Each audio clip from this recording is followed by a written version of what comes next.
So the soldiers took charge of Jesus.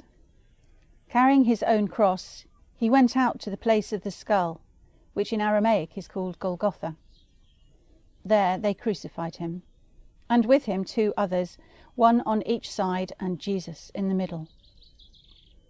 Pilate had a notice prepared and fastened to the cross. It read, "Jesus of Nazareth, the King of the Jews."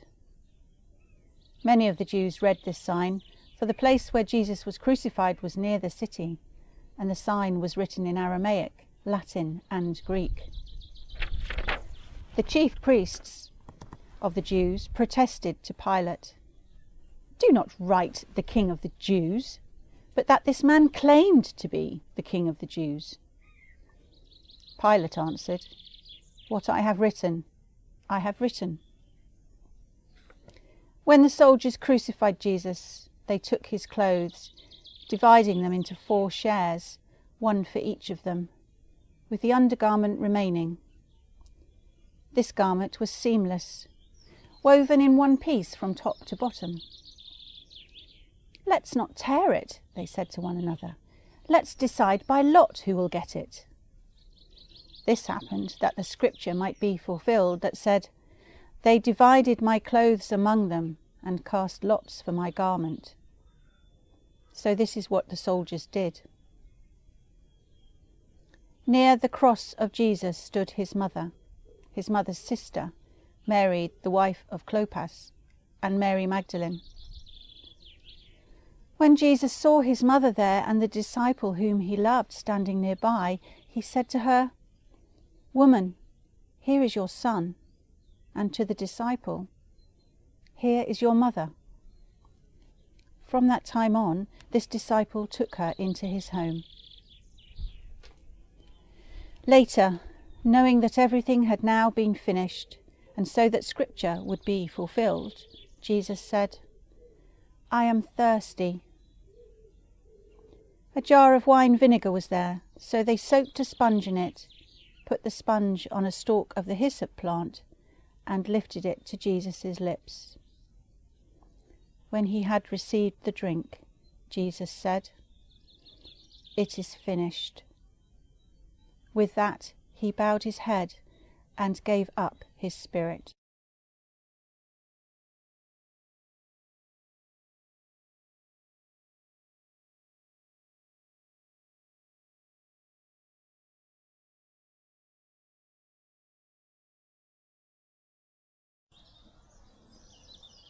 It is finished. Our hopes, our dreams, and our plans. 3 years ago, we set out with no idea of where we were going, how we would live, or even what we were trying to achieve. But he called us, and so we went. "I will make you fishers of men," he told us. And then he described a kingdom. He told us what life would be like when God was king. Wandering children would be welcomed home. The unimportant people would find themselves valued and loved, he promised us. And when he healed the sick and raised the dead, he told us that even these miracles were just signs, pictures of what the kingdom would be like. And I believed him.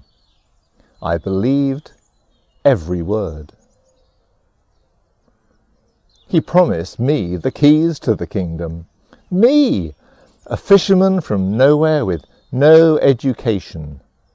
I knew nothing but fish and village life, and I was going to be his right-hand man. "Blessed are you, Simon, son of Jonah, because God has revealed things to you," he said. And in his eyes, I saw who I could be. I saw myself becoming more like him, becoming a better version of myself. And on that, the greatest day of my life, I dared to dream that I could be what he told me I was, but that's finished too. It ended when they arrested him. I fooled myself for a time afterwards that I would still follow, but when I sat by the fire and listened to the cock crow, I knew that it was truly over. He had called me the rock on which he would build his church, but faced with the mob who came to arrest him, the rock crumbled to dust. And now I sit here, knowing that a few miles away he is hanging on a cross, waiting for someone else to come and tell me of the end, and knowing that all I longed for and worked for is finished.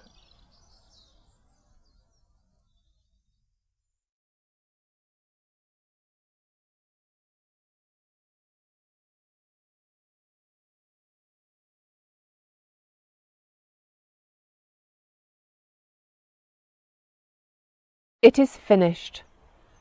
The most loving, powerful, gentle man is finished, executed between two common thieves.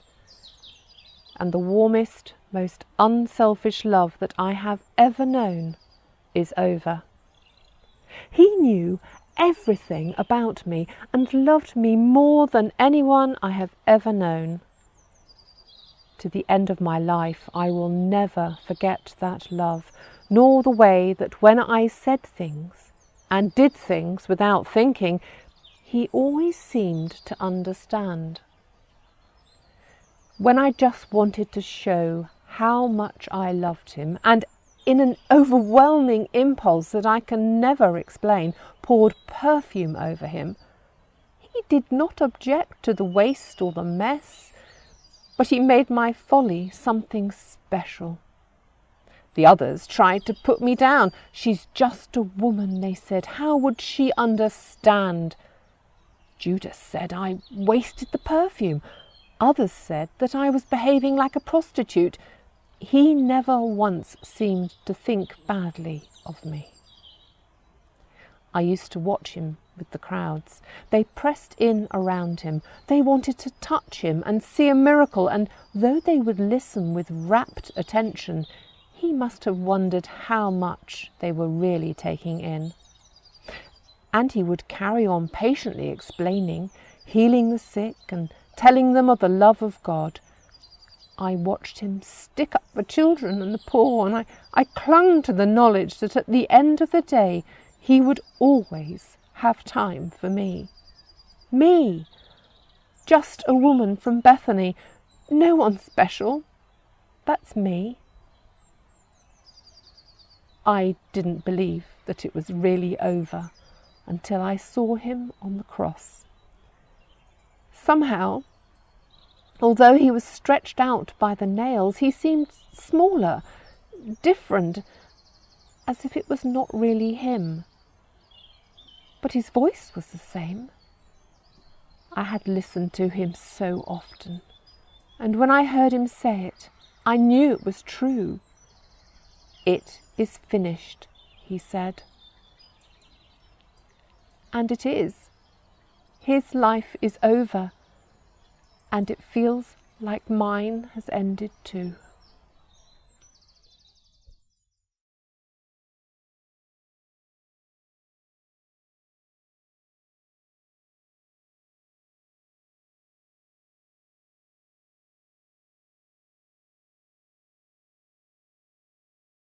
It is finished. The work and the struggle is over. For 3 years I've tried. I've tried to show the dull and uncomprehending crowd that there is more to life than the latest novelty. I've tried to show the self-righteous and the religious that there is a God who is greater than their petty imaginations, a God who cannot be tied down to their ideas of respectability and order. I have tried to show my disciples, who provoked more exasperation and love in me than I sometimes thought I could bear, that I was offering them more than a chance to be important and to see a few miracles. And now it is all over, but my love for them will never end. It is over. The loneliness of being the only human who can truly see is done. No longer will I describe the kingdom which seems so real to me and realise that my listeners are worrying about filling their stomachs or taking a rest. No longer will I pray and wrestle with God while those I call to be with me sleep. No longer will I feel the crowd pressing around me and know that they only stay for as long as I entertain them. Never again will I come down from a mountainside where I've touched heaven and hear Peter, James and John locked in an argument about their own importance. I have finished with all of that. But my love for them will never end. It is ended. The greatest battle of all is done. I have faced liars and the petty politicians, and they have done their worst. I have taken the beatings and the contempt, the night of false accusation and the dawn which brought execution. I have carried my cross through the mocking crowds and borne the agony and the loneliness of crucifixion. I have cried out to a silent God and heard only my critics' voices in reply. It is finished, and now the new life begins.